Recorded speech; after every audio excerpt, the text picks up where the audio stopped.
Trust is a funny thing. You give it freely to someone you love, and they can carry it like a treasure or shatter it without a second thought. My name is Robert Jensen, and I'm 38 years old. For 20 years, my wife Emily told me she went to the bank every Monday morning. 20 years of the same routine, the same lie, and I never once questioned it. Why would I? She was my wife, my partner, the person I trusted more than anyone in the world. Until the day I followed her and watched her walk into the Grandview Hotel, not a bank, and kiss Douglas Whitmore, her college ex-boyfriend, like they'd been doing it for years. The shock hit me first, then the rage, then something colder, sharper, the realization that my entire marriage had been built on deception. But I didn't crumble. I didn't accept it. I channeled that rage into action and dismantled both their lives piece by piece. If you've ever had your world shattered by someone's lies, you'll understand exactly why I did what I did and why I'd do it all again. But let me start from the beginning. Before I go any further, let me know in the comments where in the world you are watching from, and make sure to subscribe because tomorrow I will share a story you don't want to miss. That Monday morning started like any other, except I was home instead of at work. 3 weeks earlier, I'd been laid off from my operations manager position at a manufacturing firm. Downsizing, they called it. 20 people let go in one afternoon, handed severance packages, and escorted out by security like we'd done something wrong. So there I was, sitting in my home office, staring at my resume on the screen and not really seeing it. The cursor blinked. I typed a few words, deleted them, typed them again. Downstairs, I heard Emily moving through the house, the familiar sounds of her Monday morning routine, cabinet opening in the kitchen, coffee mug on the counter, her heels clicking on the hardwood floor. "Going to the bank," she called up the stairs. "Need to handle some account stuff. Be back in a couple hours." I heard the jingle of her keys, the front door opening and closing, and for the first time in 20 years, something cold prickled at the back of my neck. What if she's not going to the bank? The thought was absurd. Emily was the most reliable, honest person I knew. She was a senior accountant at a mid-sized firm downtown, meticulous about everything. She'd been making these Monday bank runs our entire marriage. But I couldn't shake it. I walked to the window and watched her pull out of the driveway in her silver Lexus. Before I knew what I was doing, I grabbed my keys and followed her. I stayed 3 cars back, feeling ridiculous, feeling paranoid. She drove through our suburban Portland neighborhood, took the main road toward downtown, toward where our bank actually was. "See?" I told myself. "You're being crazy." But then she passed the bank, kept driving. My hands tightened on the steering wheel. She turned onto Riverside Boulevard, into the historic district where old buildings had been converted into upscale shops and hotels. She pulled into the parking garage of the Grandview Hotel, a boutique place known for its luxury suites and discretion. I parked across the street, my heart hammering so hard I could hear it in my ears. I watched her emerge from the garage elevator, smooth her skirt, check her phone, and walk into the hotel lobby with the confidence of someone who'd done this 1,000 times before. I sat there for maybe 10 seconds before rage replaced shock. I got out of my car and crossed the street, entering the Grandview's lobby. It was all polished marble and soft lighting, the kind of place that charged $400 a night minimum. I spotted Emily immediately. She was standing near the elevators, and she wasn't alone. He was tall, maybe 6'2", with dark hair graying at the temples, well-dressed in an expensive suit, distinguished looking, and he was holding my wife's hand, leaning down to kiss her, not a quick peck, but a real kiss, the kind that spoke of familiarity and intimacy. Something inside me shattered and reformed in the same instant, harder and sharper than before. I walked straight up to them. "Emily!" She jumped back like she'd been electrocuted, her face draining of color. "Robert, what are you— oh my God, who the hell is this?" I didn't raise my voice, didn't need to. The ice in my tone made both of them flinch. The man, this piece of shit who'd been touching my wife, had the audacity to look annoyed. "I think you should leave," he said, actually stepping slightly in front of Emily like he was protecting her. I laughed. It was a harsh, ugly sound. "You think I should leave? That's Rich. I'm her husband, asshole. Who the fuck are you?" "Robert, please," Emily started, reaching for my arm. I yanked away from her. Don't you dare touch me. Answer the question. Who is he?" She looked at the floor, her face crumpling. His name is Douglas Whitmore. We dated in college. Before I met you." Douglas, I repeated, tasting the name like poison. I looked at him. Really looked at him. And how long has this been going on? Emily said nothing. Douglas had the decency to look uncomfortable, but not apologetic. Not guilty enough. How long? I didn't care that we were in a public lobby now. An elderly couple near the concierge desk glanced over nervously. 20 years, Emily whispered. The lobby tilted. I heard the words, but they didn't make sense. Couldn't make sense. What? We reconnected at our college reunion, she said, voice barely audible. Right after we got married. It just happened, Robert. I never meant. Never meant? I cut her off, my voice rising now. You've been fucking this guy our entire marriage and you never meant for it to happen? Every Monday for 20 years? It's not like that. Then what is it like, Emily? Enlighten me. Because from where I'm standing, you've been lying to my face every single week for 2 decades. Every bank run was you coming here to fuck your college boyfriend. Now wait just a minute, Douglas interjected, his tone sharp. You don't get to speak to her that way. I turned on him with such fury that he actually took a step back. I don't get to speak to my wife that way? You don't get to have an opinion here, Douglas. You're not part of this conversation. You're the reason for it. We love each other, he said, and the self-righteousness in his voice made me want to put my fist through his distinguished face. What Emily and I have is built on lies, I finished, built on sneaking around, built on betraying someone who trusted both of you. Well, I trusted her. I don't know you, but I'm guessing you knew she was married.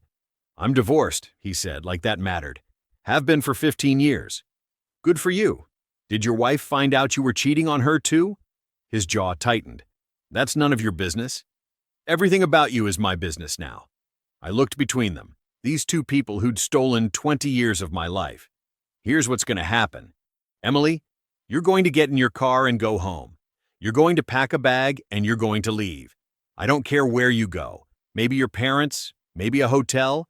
Maybe you can move in with your boyfriend here since you've clearly been rehearsing for it. Robert, can we just talk? No, we can't. 20 years of lying? There's nothing to talk about. You made your choice every single Monday for 2 decades. I pulled out my phone. I'm calling my lawyer today. You'll be hearing from him. And Emily? I leaned in close, keeping my voice low and lethal. I will take you for everything. The house, the savings, the retirement accounts, everything. You betrayed me in the worst way possible, and I promise you, you will regret it for the rest of your life. Her face crumpled completely now, tears streaming down her cheeks. I'm sorry, she sobbed. I'm so sorry. No, you're not. You're sorry you got caught. There's a difference. I looked at Douglas. And you? I'm going to find out everything about you. Where you work, who you know, what skeletons are in your closet. If there's a way to make your life hell, I'll find it. Is that a threat? He asked, trying to sound tough, but I could see the worry in his eyes. It's a promise. I turned and walked out of that hotel without looking back, even as Emily called my name, her voice breaking. I got to my car, gripped the steering wheel, and screamed. Just screamed until my throat was raw and my voice gave out. Then I started the engine and drove home to begin dismantling the lives of 2 people who'd destroyed mine. I pulled into the driveway 20 minutes later, hands still shaking. The house looked exactly the same as it had this morning. Same beige siding, same manicured lawn, same cheerful potted plants on the front porch. But everything had changed. Inside, Max greeted me at the door, tail wagging, blissfully unaware that our world had just imploded. I scratched behind his ears, taking comfort in his uncomplicated affection, then headed straight to the home office. First call, Greg Sanders. He picked up on the second ring. Robert? Hey man, Emily's been cheating on me, I said without preamble. For 20 years. I just caught her at a hotel with the guy. Silence. Then, Jesus Christ, are you okay? No, but I will be. I need your help, Greg. I need the best divorce attorney in Portland, and I need to know how to protect myself financially. His voice shifted immediately. Less friend, more attorney. I'm on it. Give me an hour. Don't do anything stupid in the meantime. Don't empty bank accounts, don't damage property, don't threaten anyone. Already threatened them both, I admitted. Verbally? Very verbally. Okay, that's manageable. Anything physical? No. Good. Keep it that way. I'll call you back with a referral. In the meantime, document everything. Check phone records, credit card statements, anything that proves the affair. I hung up and got to work. Our home office had a filing cabinet where Emily kept all our financial records, meticulous as always, organized by year and type. I pulled out the last 5 years of bank statements first, spreading them across the desk. And there it was, Monday after Monday, $200 withdrawn in cash, like clockwork. 9:30 in the morning every single week. 20 years of Mondays. I did the math on my phone calculator. 52 weeks a year, times 20 years, times $200. Over $200,000 in cash alone. But that was just the beginning. I logged into our online banking and started searching for credit cards tied to our address. Emily had always handled the finances. She was the accountant after all. I'd trusted her completely. That's when I found it. A Visa card in her name only, billing address our house, that I'd never known existed. I clicked through to the statements. The Grandview Hotel, again and again and again, sometimes twice a month, sometimes weekly, always charged on Mondays between 10 and 11 in the morning. Expensive restaurants I'd never been to, jewelry purchases, weekend charges at hotels in Seattle, Vancouver, the Oregon coast, all dates when Emily had claimed to be at accounting conferences. My stomach turned. I kept scrolling, kept documenting, kept screenshotting everything. The phone rang. Greg. Damian Hansen, he said. He's one of the most aggressive divorce attorneys in Portland. Expensive, but worth every penny.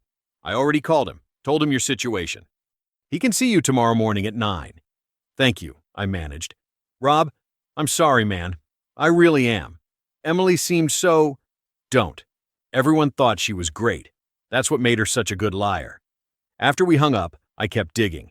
Phone records showed regular calls to the same number, which a quick reverse lookup identified as belonging to Douglas Whitmore. Hundreds of calls over the years. You know what's funny?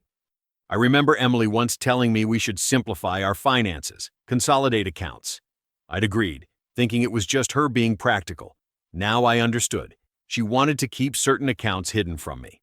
By the time I heard Emily's car in the driveway around 3 that afternoon, I had 20 years of evidence spread across the living room coffee table. Bank statements, credit card bills, phone records. All of it pointing to one inescapable conclusion. My wife had been living a double life, funding it with our money and lying to me every single day. She walked in slowly, her face red and swollen. Robert, no, please. Can we talk? You can talk. I'll listen. But nothing you say is going to change what happens next. She sat in the chair across from me, not on the couch where we'd sat together thousands of times. Smart choice. I don't know where to start, she said. Start with the truth. All of it. She took a shaky breath. Douglas and I dated our senior year of college. It was intense, passionate. We talked about getting married. But his family had money and expectations. They wanted him to marry someone from their social circle. We broke up badly. I was devastated. And then you met me, I said flatly. Yes, you were kind and steady and... I did love you, Robert. I do love you. Don't insult me by claiming you love me. I married you, she continued, and I thought I was over Douglas. We built a good life. But then that 5-year college reunion happened. You didn't want to go. You had that big project at work. So I went alone, and Douglas was there. He'd just gotten divorced. He told me his marriage had been miserable, that he'd always regretted letting me go, that he'd made the biggest mistake of his life. And you fell for it. We just talked that night. But we exchanged numbers. Then he texted. Then we met for coffee. Then she trailed off. Then you started fucking him every Monday, I finished. For 20 years. Did you ever think about stopping? Even once? Yes, God, yes, so many times. But I couldn't. Robert, I know this doesn't make sense, but I love you both. You're my stability, my partner, my home. Douglas is your escape, your excitement, your dirty little secret? She flinched. It wasn't like that. Then what was it like? Explain to me how you justified this. I gestured at the evidence covering the table. Every Monday you lied to my face. Every time I trusted you, believed in you, you were making a fool of me. 7,840 Mondays. That's how many there are in 20 years. I looked it up. 7,840 individual choices to betray me. Her face crumpled. I'm sorry. I know that's not enough, but I am so sorry. I never wanted to hurt you. But you did. For 20 years, you chose to hurt me. Every Monday was a choice, Emily. What do you want me to do? I want you to pack your things and leave. I want you to sign whatever divorce papers my attorney draws up. And I want you to understand that everything we had is gone. You killed it. Where am I supposed to go? I don't care. Go to Douglas. You've been playing house with him for 2 decades. Make it official. He's not... It's complicated with him. I laughed bitterly. Oh, is it? Let me guess. He's not ready to commit? He likes the sneaking around? She didn't answer, which was answer enough. Get out, Emily. Pack a bag and get out. You have until Friday to get the rest of your things. After that, anything left is going to charity. She stood slowly, looking around our living room like she was seeing it for the last time. I really did love you, she whispered. No, I said coldly. You loved what I provided. Stability. Respectability. A cover for your affair. But you never loved me. Because if you did, you wouldn't have been able to lie to me every single week for our entire marriage. She left the room. 20 minutes later, I heard her car pull out of the driveway. I sat there as the afternoon light faded, Max's head heavy in my lap, and began planning my next moves. Tuesday morning, I walked into Damian Hansen's office in downtown Portland. The building was all glass and steel, the kind of place that screamed expensive legal expertise. His office matched: dark wood, leather chairs, shelves lined with law books and framed victories. Damian himself was exactly what Greg had described: 6'3", broad-shouldered, with steel gray hair and eyes that could dissect you in seconds. When he shook my hand, his grip was firm enough to remind me he was used to winning. Mr. Jensen, he said, Greg speaks highly of you. I'm sorry we're meeting under these circumstances. So am I. Over the next 2 hours, I laid out everything. The 20-year affair, the Monday morning bank runs that were actually hotel visits, the confrontation at the Grandview, the evidence I'd already gathered. I spread bank statements across his conference table, credit card records showing cash withdrawals every single week, hotel charges on a card I'd never known existed. Damian listened without interrupting, taking notes occasionally, his expression growing darker. This is remarkably well documented, he said finally. The pattern is clear, the financial evidence is solid. In Oregon, we have no-fault divorce, but infidelity can absolutely affect division of assets. I want her to get nothing, I said. Legally, that's difficult. Oregon is an equitable distribution state, which means I know what it means. But she used our joint money to fund this affair, 20 years of it. Damian's mouth curved into something that wasn't quite a smile. You've been doing your homework. Yes, we can argue dissipation of marital assets. If she spent significant joint funds on the affair, that can be recouped from her share of the settlement. He pulled out a calculator. Rough estimate, $200 cash weekly for 20 years is over $200,000. Add hotel rooms, dinners, gifts, we'll need to subpoena her full credit card records. But we could be looking at $500,000 or more in marital assets she spent on this affair. Take it all back, every penny. We'll do our best. Now, about the house. It's mine. We bought it 15 years ago with money from my signing bonus. My name is on the mortgage. Both names? Both names on the deed, but I paid the down payment and most of the mortgage. She contributed, but less than 30%. We can argue for you to keep the house, especially given the circumstances. Damian leaned back. Mr. Jensen, I think we can build a very strong case here. Your wife conducted a long-term affair using marital funds. That gives us serious leverage. What about him? I asked. Douglas Whitmore, the other man. Oregon abolished alienation of affection lawsuits decades ago. You can't sue him for the affair.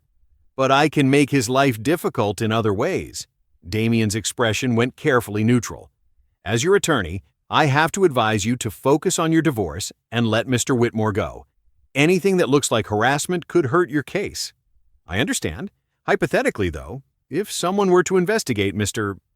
Whitmore's background and discover relevant information, would that be acceptable? If relevant information came to light through legal means, public records, legitimate investigation, then yes, that could be useful. He paused. I can recommend a private investigator, for the purposes of your divorce case only. Of course. He wrote down a name on his business card, Angela Davis. I left his office with a retainer agreement signed and a weapon in my hand. I called Angela from my car. Mr. Jensen, she said when I explained why I was calling, Damian sent me your case summary. I'm sorry for what you're going through. Can you find out everything about Douglas Whitmore? I can find out anything that's in public record or observable. What are you specifically looking for? Everything. Where he works, his finances, his history, his ex-wife, why they really divorced. Whether he's done this before with other married women, anything that shows he's not the upstanding citizen he pretends to be. I'll start today. This is a priority case for me. 2 days later, Angela called with her preliminary report. Douglas Whitmore is interesting, she said. He's the CEO of Whitmore Financial Consulting, a firm he inherited from his father. Makes about $3 million a year, never remarried after his divorce 15 years ago. And here's where it gets good. His ex-wife, Janine Whitmore, divorced him for adultery. He cheated on her? According to the divorce records, yes. She claimed multiple affairs during their marriage. He settled quickly, gave her a very generous package to avoid a contested divorce. So he's a serial cheater. Appears so, but there's more. His company is in trouble. They lost 2 major clients last year. There's a pending lawsuit from a former client claiming financial mismanagement. How bad is it? Bad enough that he might be looking at bankruptcy within 2 years if things don't turn around. A plan started forming. What about his reputation? If information about him having an affair with a married woman for 20 years became public, would that hurt his business? Absolutely. His client base is primarily wealthy, conservative families. A scandal like this would be devastating. And if that information were to reach his current clients? Angela was quiet for a moment. Mr. Jensen, I can't be part of anything that involves harassment or illegal disclosure. What if the information came out naturally, say through a divorce proceeding that became public record? Divorce records are public. If someone filed an affidavit detailing the affair, that would be legal. Good to know. There's one more thing, Angela said. The Grandview keeps records of regular guests. Mr. Whitmore has had a standing reservation every Monday from 10 to noon for the past 20 years. Same suite, paid for with his corporate card. His corporate card? He's been writing off their affair as a business expense? Looks like it. That's tax fraud if those expenses weren't legitimate business meetings. I smiled for the first time in days. Angela, you're worth every penny. Late Thursday night, I sat in my home office with Angela's full report spread across my desk. 20 pages of Douglas Whitmore's life laid bare, his failing business, his history of affairs, his fraudulent tax practices. Max slept at my feet while I mapped out my strategy, connecting the dots between Emily's career, Douglas's business, and the public exposure that would destroy them both. 1 week after my meeting with Damien, the divorce papers became public record. Emily had been staying with her parents, sending me texts every few hours. Can we please talk? We can work through this. 20 years has to mean something. I deleted every single one without reading past the first line. Damien filed with everything. The affair timeline, Douglas's full name, financial documentation showing exactly how much marital money Emily had burned through, every Monday hotel visit for 2 decades. Oregon law required full disclosure when you claimed dissipation of assets, which meant everything became part of the public record. I knew what was coming. I was counting on it. The first call came from Emily's sister. "You bastard," Liza snarled when I picked up. "Do you know what you've done to Emily?" "What I've done? That's rich, Liza. She made a mistake. A mistake is forgetting to buy milk. What Emily did was choose to betray our marriage every single week for 20 years. You're going to destroy her career. This is public now. People at her firm are talking. That's not my problem. Actions have consequences. Emily can explain to her colleagues why her judgment was so poor she maintained an affair for 2 decades. You're being cruel. I'm being just. There's a difference." I hung up. Hours later, my phone rang again. Unknown number. "Mr. Jensen, this is Jonas Parker. I'm the senior partner at Parker, Rodriguez and Associates, Emily's firm." I sat up straighter. "How can I help you, Mr. Parker?" I wanted to discuss the situation with Emily. The details of her personal life have come to our attention. "You mean the 20-year affair she conducted while married to me?" "Yes, Mr. Jensen. We take ethical conduct seriously at our firm. Emily has been placed on administrative leave pending an internal review." I hadn't expected that. "What kind of review?" "She's a CPA. She has a fiduciary duty to our clients and a professional responsibility to maintain ethical standards. An affair of this duration suggests questionable judgment. Additionally, there are questions about whether she misused company time or resources. She left every Monday morning for 2 hours. Exactly. We're reviewing her timesheets and client records. If she billed clients for time, she was actually conducting personal business. That's fraud. I wanted to inform you in case it's relevant to your divorce proceedings. Thank you, Mr. Parker. I appreciate you calling. For what it's worth, I'm sorry. This situation is unfortunate for everyone. That evening, Douglas called. Mr. Jensen, this is Douglas Whitmore. My blood pressure spiked. What do you want? You need to stop this. Filing these public accusations, hiring investigators. It's harassment. It's the truth. Don't like it? Should have thought about that before you spent 20 years screwing my wife. I'm warning you. No, Douglas. I'm warning you. You inserted yourself into my marriage. You stole 20 years of my life. Now you're going to face consequences. I know about your company's financial problems. I know about your ex-wife and why she really divorced you. I know you've been writing off your affair as a business expense. Tax fraud, by the way. And I know your clients value discretion and traditional values. Values you clearly don't share. How dare you? How dare I? How dare I? My voice rose. You knew Emily was married. You pursued her anyway. You maintained this affair knowing you were helping her betray her vows. And now you're upset because I'm not going quietly? You're trying to ruin my business. I'm trying to get justice. If your business can't survive people knowing the truth about you, maybe it doesn't deserve to survive. This isn't over. You're damn right it's not over. It's not over until you've lost everything, just like I did. Except what I lost was stolen. What you're going to lose? That's earned. I hung up while he was still shouting. My hands were shaking, but it felt good. Productive. Like power. Over the following weeks, the legal motions flew back and forth. Emily's attorney, some overworked lawyer named Diane Garcia, tried to paint the affair as ancient history, tried to argue that what happened 20 years ago shouldn't matter now.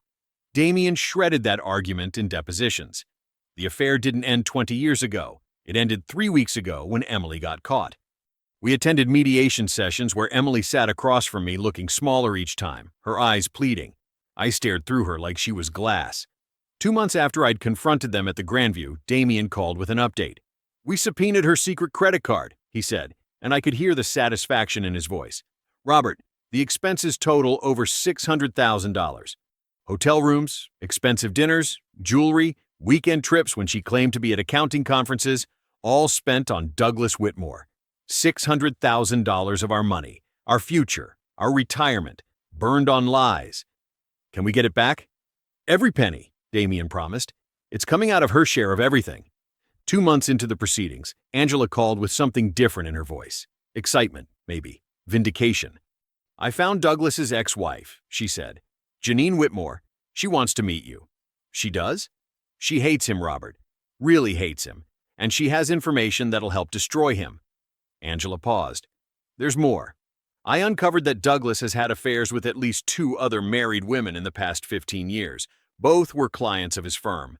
My stomach twisted. He has a pattern. Absolutely. One of the women agreed to talk. Off the record at first, but she's willing to provide a written statement. She said Douglas specifically targeted married women because they were safer, less likely to demand commitment or make things messy. Jesus Christ. Janine knows all about it. She's been watching him for years. Meet her. I think you'll find it worthwhile. The next afternoon, I walked into a coffee shop in downtown Portland. Janine Whitmore was already there, sitting at a corner table with perfect posture and the kind of elegance that comes from surviving something terrible and coming out stronger.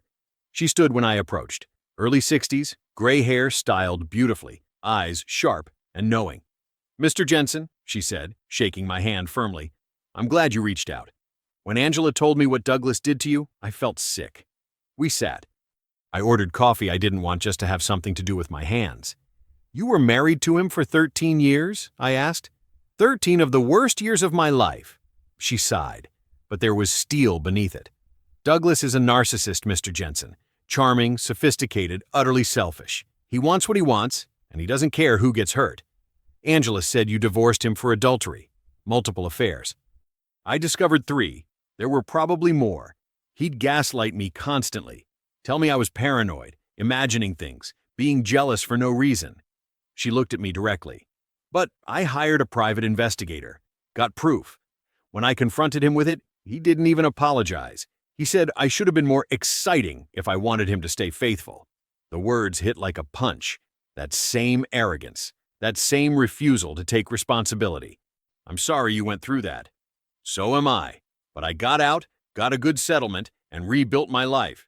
You'll do the same. She leaned forward. Angela told me about the affair with your wife. 20 years? 20 years. My God. She shook her head. Douglas is a predator, Mr. Jensen. He hides it well, but that's what he is. Angela mentioned his business is failing. Janine's smile was sharp. Because he's a fraud. He inherited his father's firm, his father's client list, his father's reputation, but he doesn't have his father's skill or integrity. He's lost money for several clients through reckless investments. There are lawsuits pending. More will come. How do you know all this? Because several of his major clients are family friends of mine. Old Portland money, people who knew my family for generations. Her smile widened. I've already reached out to them, suggested they might want to review their accounts very carefully. I stared at her. You're helping me destroy him. Damn right I am. Douglas destroyed our marriage. He destroyed yours. He's a predator who hides behind respectability. She pulled a folder from her bag and slid it across the table. This is everything I have. Emails, financial statements from our divorce, names of clients who've complained about his performance. Use it however you want. I opened the folder, page after page of evidence. Proof of Douglas's incompetence, his fraudulent practices, his pattern of betrayal. Thank you, Janine. Seriously. Make him suffer, she said simply. For both of us. 3 days later, Jonas Parker called again. Mr. Jensen, I wanted to inform you that we've completed our internal review. Emily has been terminated. For what specifically? Ethics violations and timesheet fraud.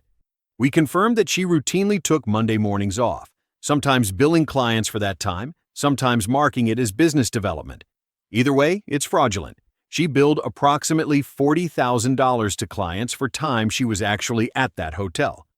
$40,000 of client money, stolen hours. What happens to her professionally? Her CPA license is under review by the state board. Given the fraud, I expect it'll be revoked permanently. Emily's career, gone. That same week, Angela called with an update. I've been feeding information to a reporter at the Portland Business Journal, she said. All public record stuff. The lawsuits, the client complaints, the financial troubles. They're running a story tomorrow. What kind of story? The kind that'll make his remaining clients very nervous. The article came out the next morning. Whitmore Financial faces lawsuits amid mismanagement claims. It detailed the pending litigation, the lost accounts, the questionable investment strategies. It didn't mention the affair. That wasn't relevant to business, but it painted a picture of a company in crisis. Within 24 hours, 3 major clients terminated their contracts. Douglas's empire was crumbling. 2.5 weeks after the article ran, the calls started coming. Angela kept me updated. The Hartfield family just pulled their account. That's $8 million. The Morgensterns called this morning. Another $12 million gone. These were the old Portland families Janine had warned. People whose grandfathers had trusted Douglas's father. People who valued discretion and integrity above all else. One by one, they were walking away. How many is that total? I asked. 15 accounts in the last 2 weeks. Roughly $65 million in assets under management. Gone. Douglas's entire client base had been built on his father's reputation. Without it, he had nothing. My phone rang that afternoon. Douglas Whitmore. I let it ring 3 times before answering. What do you want? You destroyed my business. His voice shook with rage. You called my clients. You spread lies. I didn't call anyone, Douglas. I didn't have to. Bullshit. Those families didn't just decide to leave. Actually, they did. They realized they'd been trusting their money to a fraud. Someone who coasted on his daddy's reputation while losing their wealth through incompetent investments. I kept my voice level, cold. Someone who writes off hotel rooms as business expenses. Someone who has multiple lawsuits for mismanagement. Should I go on? You had no right. I had every right.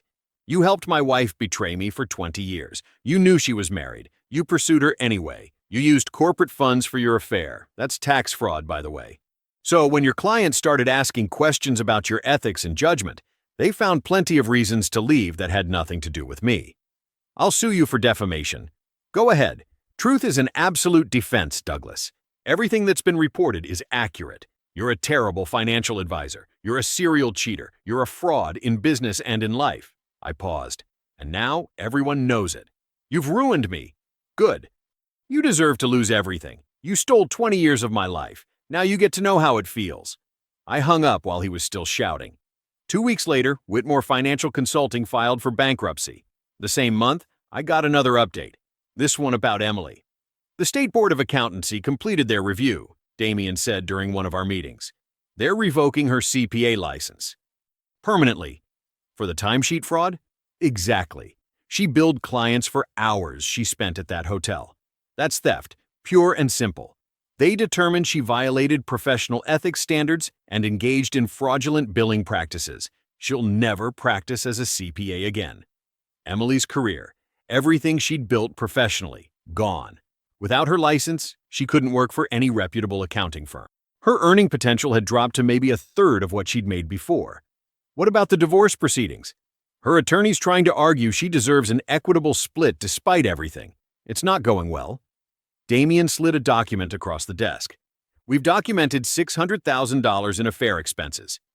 Hotel rooms, dinners at expensive restaurants, jewelry, weekend trips when she claimed to be at accounting conferences." I looked at the spreadsheet.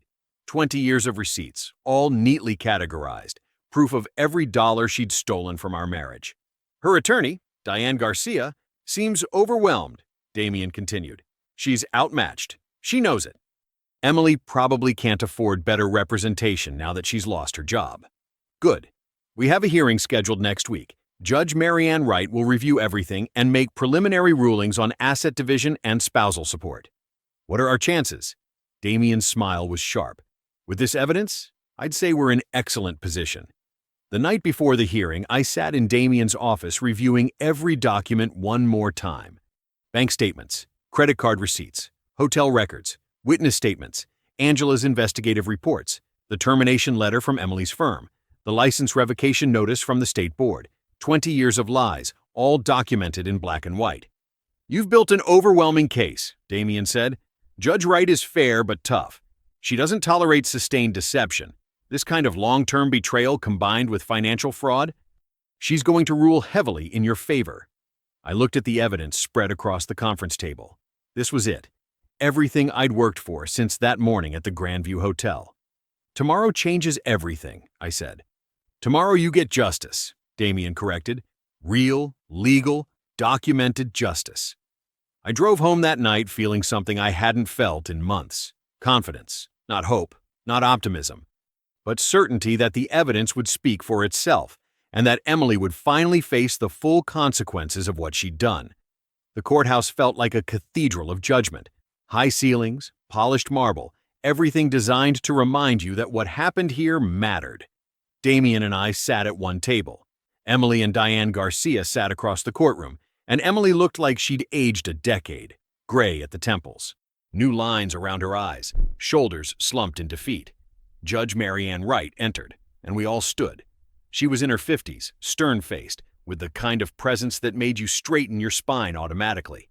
"Be seated," she said, settling behind the bench. "I've thoroughly reviewed all evidence submitted by both parties in this matter. Mr. Hansen, you may proceed." Damien stood. He didn't need notes. He'd lived this case for months now. "Your Honor, this case involves sustained, calculated betrayal spanning the entire 20-year marriage. Mrs. Jensen conducted an extramarital affair with Douglas Whitmore beginning shortly after her wedding to my client and continuing every Monday morning until she was discovered 3 months ago." He laid out the evidence methodically.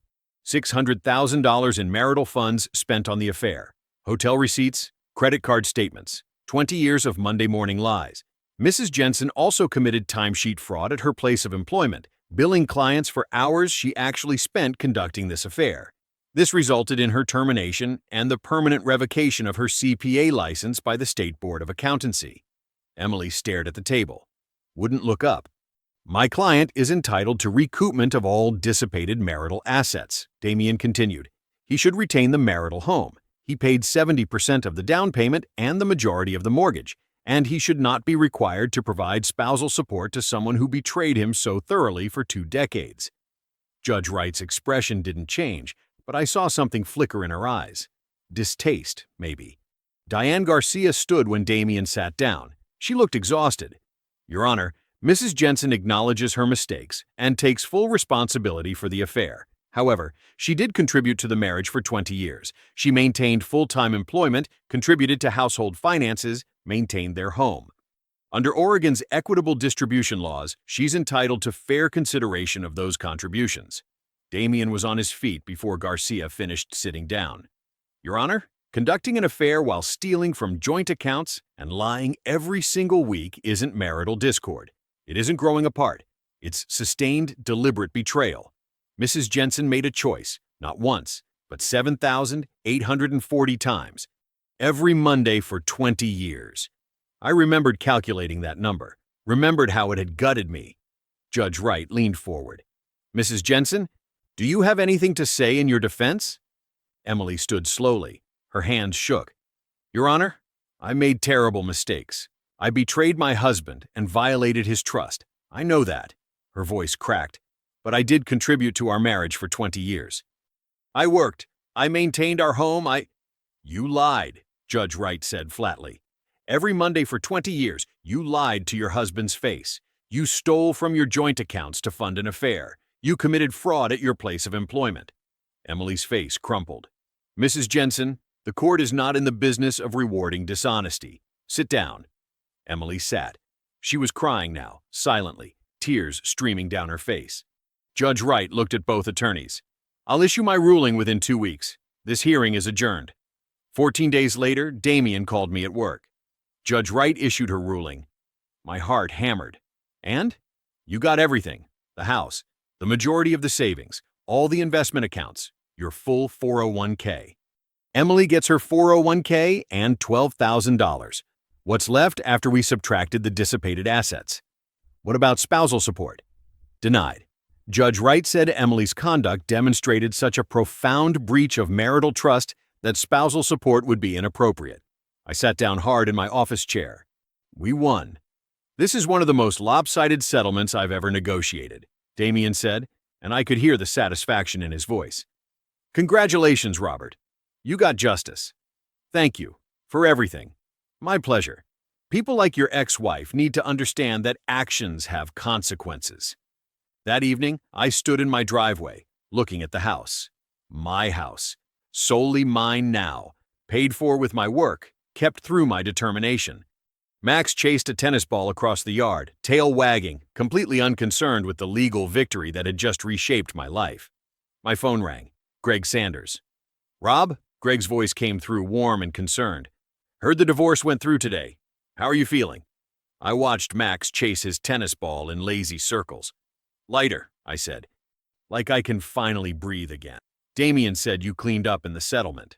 I got what I deserved. Emily got what she deserved. I paused. Justice, not just revenge. What about the other guy? Whitmore? I smiled. Couldn't help it. His company filed for bankruptcy last month. He's being sued by former clients. Multiple lawsuits. His reputation's completely destroyed. I walked over to the porch steps and sat down. Word is he's living in a studio apartment now, driving for a rideshare company to make ends meet. Jesus. He made his choices. Now he gets to live with them. And Emily? Last I heard, she's working as a bookkeeper at some small firm in Beaverton. No CPA license.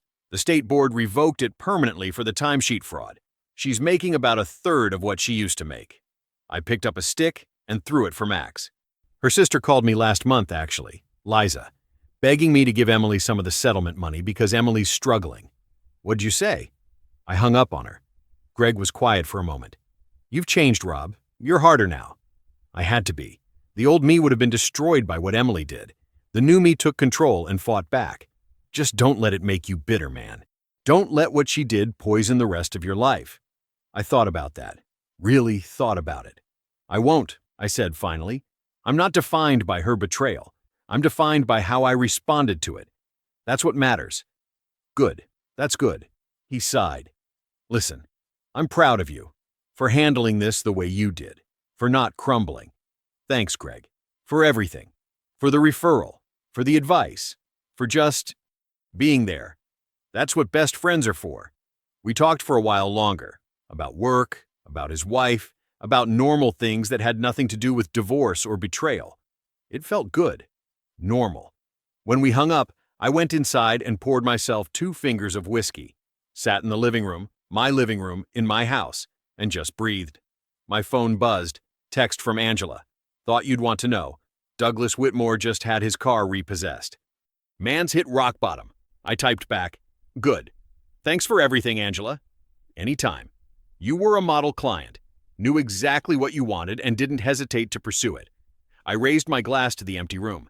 To justice, I said out loud, and to never being anyone's fool again. The whiskey burned going down. It felt right. 3 months later, I got a job offer. Seattle Manufacturing Company, operations director position. Better than my old job. Better pay, better benefits, better opportunity for advancement. I accepted without hesitation. Then I called a real estate agent and listed the house. My house, legally. Won fair and square in the divorce. But I didn't want it anymore. Didn't want to walk past the spot where Emily used to check her makeup before her Monday bank runs. Didn't want to sleep in the bedroom where she'd come home and kissed me after spending 2 hours with Douglas. The memories were mine now, but I didn't have to live in them. Portland's real estate market was hot. I made a substantial profit, almost double what we'd originally paid 15 years ago. I bought a smaller place in Seattle, 2 bedrooms, modern kitchen, and a deck overlooking Puget Sound. Clean, new, mine. Max adjusted to Seattle like he'd lived there his whole life. We found a good park nearby, trails for hiking on weekends. I joined a gym. Started actually using it, not just paying for a membership I ignored. Reconnected with old friends I'd lost touch with over the years. Guys from college, former coworkers who'd moved to the area. Greg and I met for drinks every few weeks. Sometimes we talked about what had happened. Mostly we didn't. You seem good, he said one night over beers at a pub near Pike Place Market. Happy even. I am. I meant it. For the first time in a long time, I feel like I'm living my own life. Not the life Emily wanted me to think we had. Any interest in dating? Eventually. Not yet. I'm still processing everything. Fair enough. Just remember, not everyone is Emily. I know. I took a drink. But I'm going to be a lot more careful about who I trust. He nodded. Understood. And slowly, week by week, month by month, I healed. Not completely. Maybe never completely. But enough. About a year after the divorce, I was back in Portland for work. Just a 2-day trip, meetings with a potential supplier, tour of their facility, the usual business travel stuff. I stopped at a grocery store near my hotel. Needed some water, maybe a snack for the evening. That's when I saw her. Emily was in the produce section, looking tired and worn. Her hair had gray at the temples now. She'd always colored it before, kept up appearances. There were new lines around her eyes, a defeated slump to her shoulders. She was pushing a cart with generic brands, discount pasta, store-brand cereal. She looked up and froze. Robert. Emily. The silence stretched awkward and heavy between us. How are you? She asked finally. Her voice was small. Good. Great, actually. I gestured vaguely. You? I'm managing. Her eyes tracked to my coat. Designer, wool blend, expensive. Then to my watch. Things I'd bought because I could afford them now. Things I deserved. You look good. Thanks. I'm living in Seattle now. New job, new life. I heard. Your sister posted about it on Facebook. Did she? I grabbed an apple from the display, just to have something to do with my hands. Well, I should get going. Robert. She swallowed hard. I really am sorry. For everything. I looked at her. Really looked at her. She wasn't the woman I'd married. That woman had never existed. Just a mask worn for 20 years. This was who she'd always been underneath. Someone capable of compartmentalizing, of lying, of choosing herself over everyone else. I know you are, I said quietly. But sorry doesn't change anything. You made your choices. Now we're both living with the consequences. The difference is, my consequences led to a better life. Yours didn't. That's not my fault. I know, she whispered. Take care, Emily. I walked away without looking back. Didn't need to. 2 years after everything fell apart, I got an email from Janine. Robert, it read, I hope you're doing well. I wanted to update you on Douglas. His mother passed away last month, cancer, and in her will, she left everything to charity, specifically excluded him. Apparently, she'd learned about his affairs and the business failure and was appalled. He's completely broke now, living with his cousin in a trailer park outside Portland.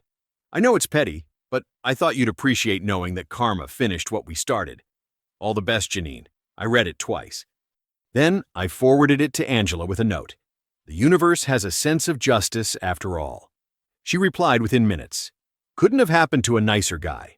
Proud of how you handled everything, Robert. You're a model of how to respond to betrayal with strength and strategy. I was sitting on my deck, watching the sunset paint Puget Sound in oranges and purples. Max was asleep at my feet, his breathing steady and peaceful. Inside, Carla was making dinner. I could hear her humming along to music on the stereo. We'd been dating for 6 months, met through work. She was a software engineer at a company we partnered with on a project. Started with coffee, then dinners, then weekends hiking with Max. She was the opposite of Emily, direct, honest, transparent. What you saw was what you got. No secrets, no lies, no hidden Monday morning appointments, just real. Dinner's ready, she called from the kitchen. Coming. I stood, stretched, looked out at the water one more time. 20 years of my life had been stolen by someone I trusted. But I'd taken back control, fought for justice, made sure everyone who wronged me faced real consequences. Emily was struggling in a dead-end job, barely making ends meet, her reputation destroyed, her career ruined. Douglas had lost his business, his money, his reputation, even his family support. Living in a trailer park, broke and alone. And me? I had a great job, a beautiful home, good friends, a wonderful girlfriend who valued me and treated me with respect. I walked inside. Carla was plating spaghetti, still humming. Max trotted after me, tail wagging. Smells amazing, I said, kissing her on the cheek. It's just spaghetti, she laughed. Best spaghetti I've ever had. Because it was honest, real, no lies hiding beneath the surface, just a simple meal with someone who respected me. And that, after everything, was exactly what I deserved. I hope you found that story powerful. Leave a like on the video and subscribe so that you do not miss out on the next one. I have handpicked 2 stories for you that are even more powerful. Have a great day.